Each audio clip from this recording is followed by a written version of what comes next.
thechairshot.com. Always use your head.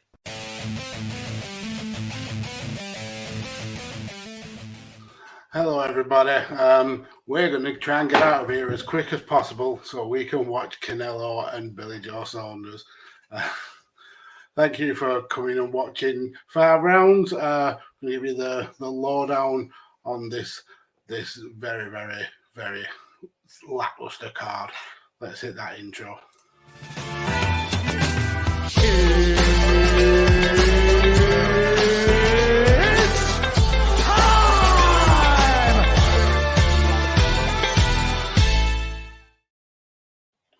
Hello guys, I am Mags, and with me, as always, the Arco Substract British champion, Carlos. Carlos, how are you? Not too bad. All right, let's quickly fly through this card because even though it was quite a long card, there's not that many actual talking points, to be fair. The card actually was ravaged during the week. It started at the beginning of the week with just one fight named after the Diego Sanchez controversy. And then we've obviously people getting injured and pulling out. I think it was originally meant to be Dillashaw versus Sandhagen as the main event. But we did eventually get 11 fights named and then 2 cancelled on weighing day because people miss weight and stuff like that. So we ended up with actually 9 fights, 3 on the prelims, which was Carlston Harris getting the first round sub against Christian Aguilera, Park Ju-Young getting the decision against Tafon Chukwi, who was actually dock points for I think it was for eye poking a couple of times and a few low blows, and then Mark Trizano getting the decision in the 3rd round against Ludovic Clan. So then going on to the main card, we opened with Phil Hawes and Kyle Dawson, and for me, I think this was the most entertaining fight of the whole card. Carlos started off with Dorcas trying to control with the ground game, but Hawes, you could tell he was very, very dangerous on his feet and with his strikes. I think after that really dominant first round, I think Hawes did really well to pick up his game. He actually ended up going for more takedowns than Dorcas did, and he was able to control Dorcas on the ground, which was a real shot. But whenever it was on the feet, goddamn, Hawes looked like he had some power behind his hands. I think there's a point where it looked like he broke Kyle Dorcas' nose, but there was also some points where Hawes looked like he was rocked. But going through in the 3rd round, I think this was the most dominant round for Hawes. He absolutely just demolished Dorcas, and there was plenty of time I thought he was going to actually land a knockout punch. Unfortunately, for Hawes, he wasn't able to, but he easily got the unanimous decision. Carlos, what do you reckon of this fight? Carl came in obviously the favourite to win the fight, but he came in with a game plan of, I'm going to try and tire Phil out. Now, It's fair enough you doing that, but how's your cardio in the first place? How can you even push yourself that much to get him tired originally, and you actually still have enough gas in the tank left to actually finish the fight? And in this case, it didn't look like Carl sort of tried to wrestle with him in the first, realised I'm going to minute shit, a bit too strong here. And Phil just weren't letting up. His gas tank was not running out, even if you was trying to wrestle him or whatever. So I think his coach is giving the perfect, somewhat perfect advice, even though in the 3rd, it was probably the worst round for him. His coach is giving the better option, the better advice to basically let go of the trying to secure the takedown and see what they can do on the feet. And just unfortunately, Phil was just an all-round better fighter tonight and better than Carl. And people should have won money. If you put bets on, you definitely won with the underdog. Yeah, absolutely. Then going into the second fight, and what I think pretty much everyone tagged as going to be probably the fight of the night. And even though it didn't go to the end, it certainly didn't disappoint.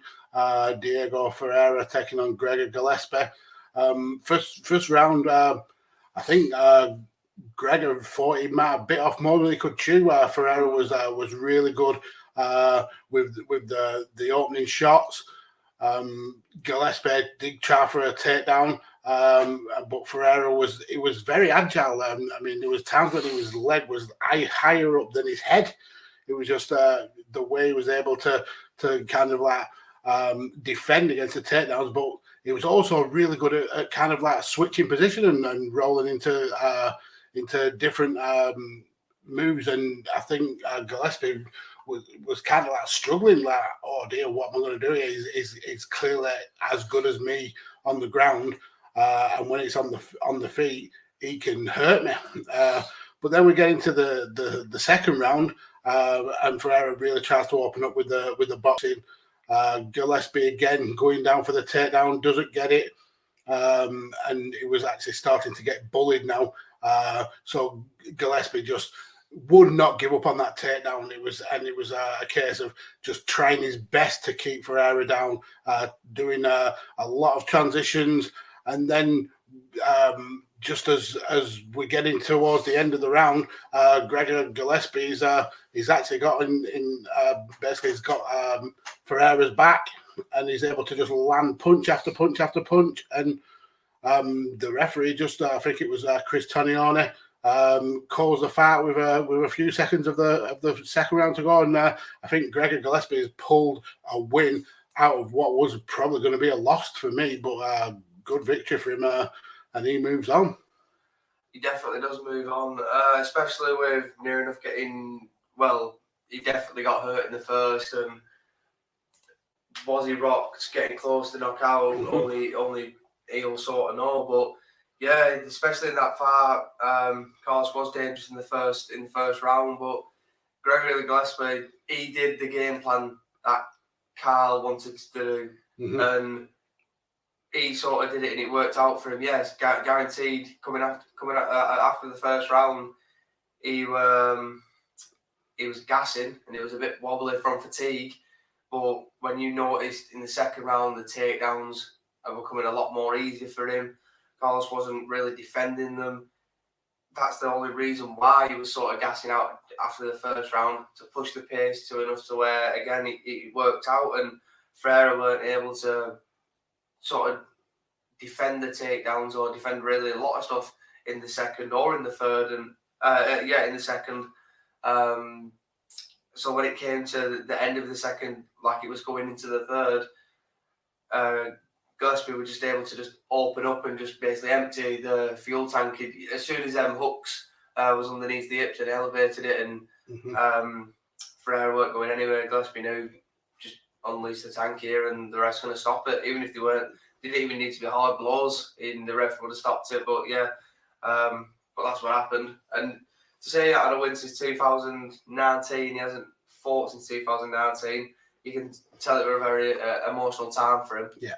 I mean, he even said in the post fight he's not a spring chicken anymore. He's 34-year-old, so the win meant a hell of a lot to him. Then, first of all, we've got in the chat Tanner. Hello, Tanner. How are you today, sir? Let's get into this. The middle of this card, Carlston, probably the most disappointing fight of the lot. Maurice Green taking on Marcos Ruggiero de Lima in the heavyweight division, and it actually started fairly bright. Both guys were swinging, a lot of missing, kind of like two drunk blokes throwing fists, but it did have potential to be a pretty decent fight. And then Lima took the fight to the ground and spent pretty much 12 minutes lying on top of Maurice Green, not really doing a lot of work and doing just enough that the referee didn't stand them up. And I think the more interesting thing was, one, Maurice Green's ground game is absolutely terrible. Absolutely terrible. And his stand-up was not brilliant today at all, because he missed pretty much 90% of his shots.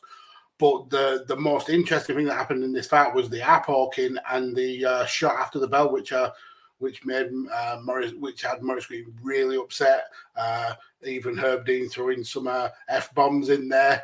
I thought at the beginning of the third round it was actually going to get stopped because of the late punch, but Herb Dean calmed stuff down, really told Green that he needs to be careful with the fingers, told Lima that next time he'll be doing more than docking a point. But I don't actually think he docked a point, No. Looking at the scorecards, he didn't dock the point. But again, we got a lot of the same thing. Lima, again, the fight down to the floor, and Green just being smothered whilst Lima was not doing that much damage. Lima deserved the victory just because of the control on the ground, but I don't think any of these two fights can come out of this looking good. It was a woeful fight. Oh, that's it. Maurice Green was dog shit tonight. He's practicing for Bellator, and Maurice, you can't really blame him. You can understand. Yeah, fair enough. He should have done more. He was able to cross over into mount, which he didn't do, and were able to finish the fight again, which he didn't do. But you're getting paid that money, Maurice Green. You've got him on the back, and he's not showing any signs of going anywhere. You stay in that position. You're winning the fight. Then, as shitty as it sounds, he's not getting hurt. He doesn't need to transition. Position over submission. You're winning that fight no matter what. But yeah, it's a very boring fight, very shit fight at the end of the day. But you see Dana always saying about how this is the fight I've been telling you all about on every single tweet. And it's this fight just did not pay off, and Maurice Green is such a letdown from basically going to Winklejohn. Mm-hmm. Didn't he win his last fight or something? Well, I think he's now 4-4, so he's really kind of traded like wins and losses. But even when we saw him like making his debut in the first two fights that he made, you could see he had the potential. But I don't think in the 8 fights that he's had in UFC, he's changed. I think he's still at the same level as he was when he first debuted. Well, that's it. I think I don't really think he's improved ever since Tough, to be honest with you. No, yeah, exactly. Definitely not breaking into the... And it's not like he's young. He's like 33, 34. Yeah. So he's not no spring chicken himself. So, and he's just... for someone who's a professional fighter, he's so long and clumsy. Mm-hmm. Like he puts his head... The head movement is weird on him. And he throws a shot and he's sort of bowing down. And it's weird for me. I don't reckon I'd coach him. Before we get into the next fight, let's just have a quick word from one of our sponsors at Drizzly. Do you need to restock your alcohol, but you just really don't want to get off the couch? Well, Drizzly has you covered with beer, wine, and liquor delivered directly to your doorstep. Head over to drizzly.sjv.io/STI, where you can shop a massive selection of beer, wine, and liquor. You can compare prices in your local area, and you can choose immediate delivery, which will have the alcohol delivered to your doorstep in just 60 minutes. Drizzly's serving 180 markets, and they're just getting started.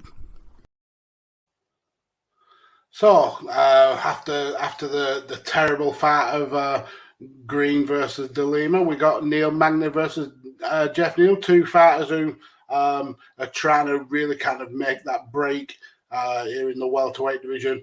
Magny's had a really good run of recent, and Jeff Neal, the kind of wheels have fell off the wagon a little bit after like such a good start to his UFC career, and I don't know how happy he'll be with his performance in this fight. First round, I mean, all 3 rounds were pretty much the same. Magny trying to clinch a lot with Neal to avoid getting hit, because he has his nickname is not Hands of Steel for no reason. The guy hits like an absolute freight train. But Magny was able to use that decisive heart and reach advantage to pick off his shots when he needed to, but then grip and pull Jeff Neal in for clinching, and then land the knees and the elbows in the clinch. And it just I feel that Jeff Neal had no kind of second plan Obviously, when Magna is there trying to clinch with you, I don't think Neil had any kind of other mentality than just try and break away and land shots, which he was just not able to do enough in the fight. For me, I mean, we're not huge fans of Neil Magny because of his past transgressions with performance enhancing drugs and stuff like that. But I've got to give him his props. He came with a game plan that worked. He was able to kind of phase out Jeff Neal and kind of like nullify that pressure from those big shots. And he moves up, and hopefully for him, he'll get a bigger name in his next fight. Hopefully, like I say, but Jeff Neal's a very dangerous guy on the feet. Yeah, fair enough. Granted, his last couple of fights, he's not put on the best performance or shown the best versions of himself. But that doesn't take away from the fact is that Neal were able to, like you said, he were able to close that distance well when he needed to and clinch up, and he were able to keep Neal away with, far with that jab and use his reach really well, and that's what won in the fight. And at the end of the day, what can you do? Jeff Neal comes away the loser out of this, and sometimes that's what happens when you're a one-trick pony, and you need to be able to mix it up. And with people like Neil Magny, who have got the reach on you and that heart on you, it only takes a little bit of skill and technique from them, and the next thing before you know it, you can't even touch them. They're just keeping you at bay with a jab. And again, if you're a power hitter, they're just going to clinch you up. And if they're bigger than you, odds are they're getting their sharp elbows and sharp knees off quicker than you are with your big overhand rights. Yep. So then after that, we got the co-main event. Donald Cerrone was meant to be facing Diego Sanchez, and I don't know, Carl, if you've seen the video of Diego Sanchez hung upside down by Josh Ferreira and being slapped and kicked. And kicking him.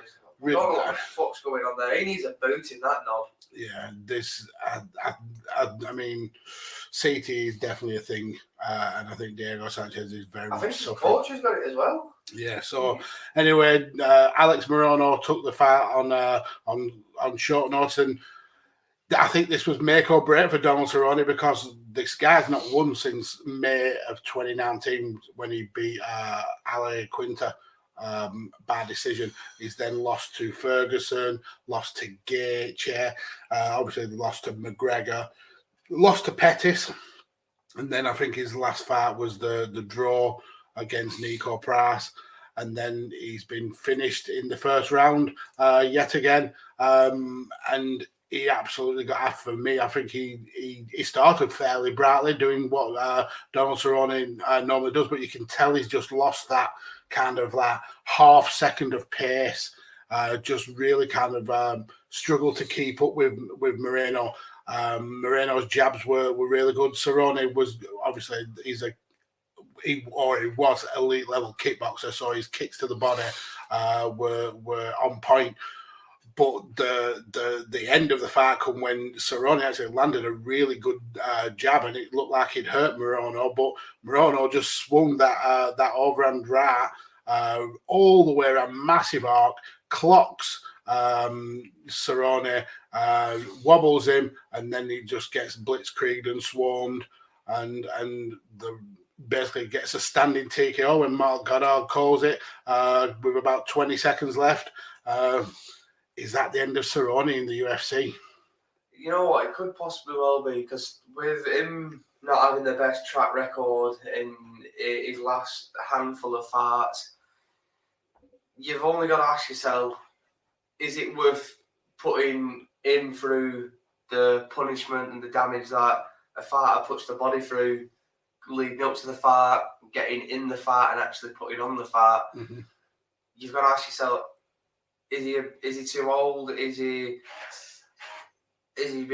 time coming to an end? Like, what is it? Like 36-16, 0-2, no contest. That's a big record for someone who's been fighting for a hell of a long time. He's over 10 years in the UFC.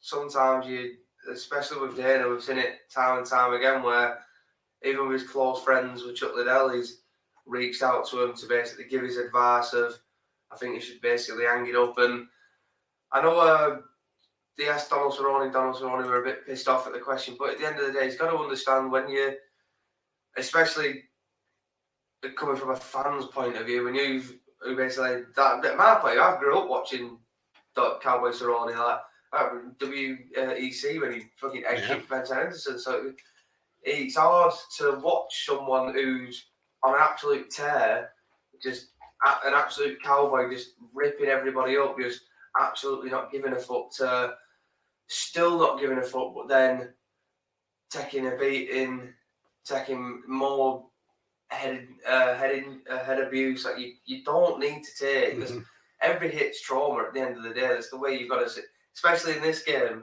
the way you've got to see it.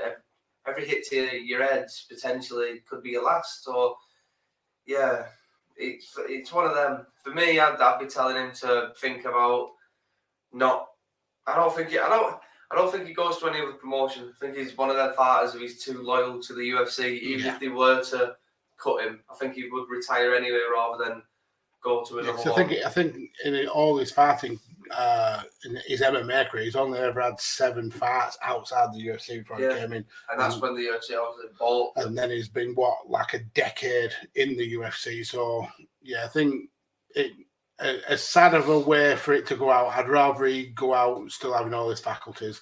And the dude can go, he can go and do his surfing and his motorbiking, all the stuff that UFC stopped him from doing because he's an absolute animal, and still be able to like talk and make sense. Yeah, and not only that, he's got his BMF, the baddest motherfucking ranch now, with his own training gym and his own training facilities. He doesn't need to fight anymore. Like he's got to the point now where his fighting criteria speaks for itself, and he'll get his own fighters. He'll have his own team of fighters who'll go on these regional shows. He'll go in his sort of footpaths, and it's always a good thing for fighters to sort of pass their knowledge on to the next generation. It's not fair enough. It might not be the same sort of money you get now, but at the end of the day, it's not all sunshine and rainbows. Yeah. So just before we get into this main event, so a few words from our other sponsor here over at Sleeves. If you want to look good while working out, then Sleeves has you covered. With over 1,000 print styles for men, women, and children, Sleeves has something for everyone. Head over to sleeves.com, that's SLEEFS.com, find what you like, and at checkout, remember to type in the promo code STSI25 for 25% off your entire purchase.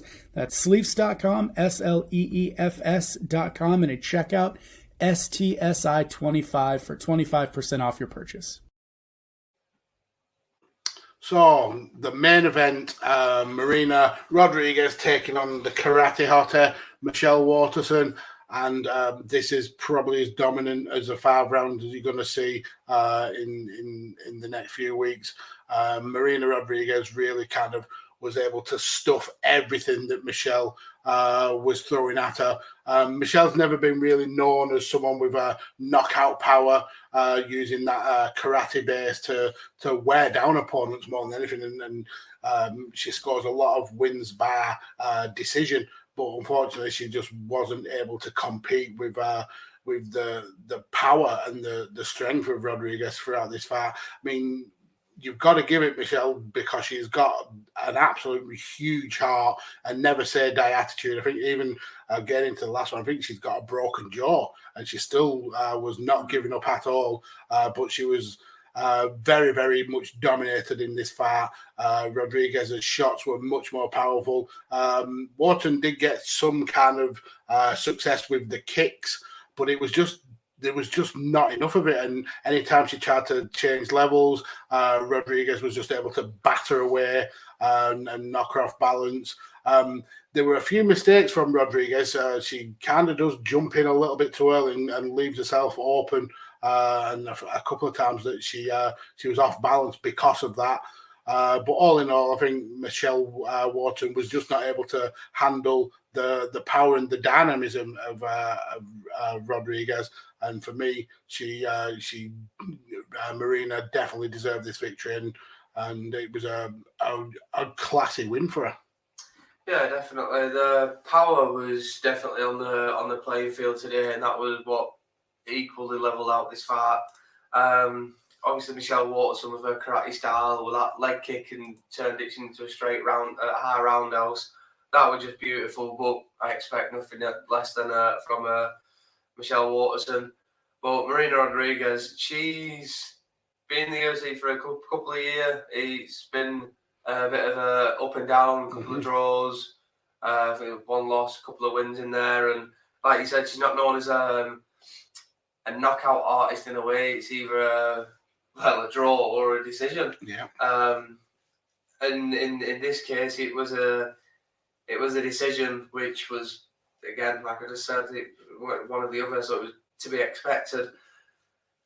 But that's not to say that she wasn't fighting. She was fighting from round 1 to round 5, and she just wasn't able to put Michelle Waterson away. But when you get higher in them rankings, it gets a lot harder to start finishing fighters and getting submissions and getting all this stuff. So that's why you put in enough work, you're going to get a bonus, and that's sometimes what you have to do when you get into these higher number ranked fighters.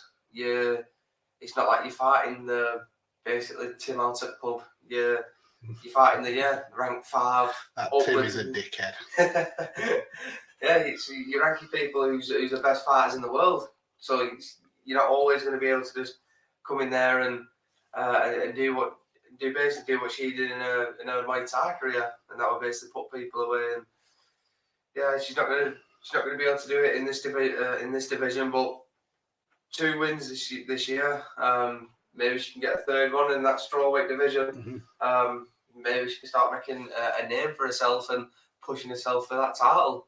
Yeah, maybe. I think we might have to be getting to the point where she's going to be a gatekeeper. She's never going to be able to reach the hearts of champion.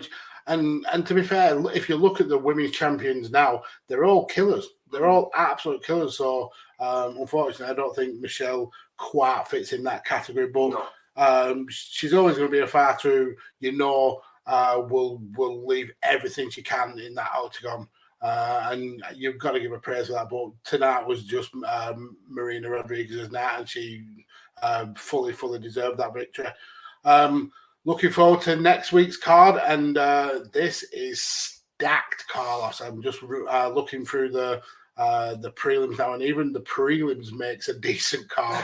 You've got Antonina Shevchenko on there, Lando Venata, Matt Schnell, and Jacare versus Andre Muniz is the feature prelim, and then on the main card, Barbosa versus Burgos, Katlyn Chookagian versus Viviana Raggio, Jack Hermanson against Edmund Shabazin, Tony Ferguson against Beneil Dariush. What a lineup for Dariush that is. If he can pick off Tony Ferguson, that really kind of makes a mark for him in that lightweight division.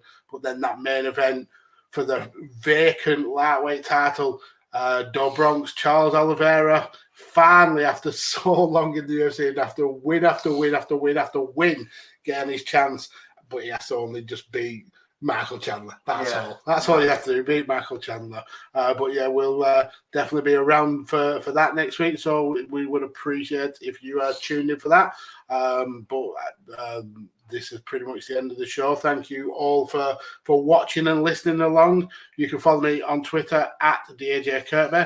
Follow Carlos here at Kirkby_Carlos. Definitely go and check out all the rest of the amazing content from the networks we're involved in at Shooting the Sports-ish, at Visionaries Global Media, and obviously at Chairshot Media Group. Thank you all for listening, and that is the end. Adios, amigos.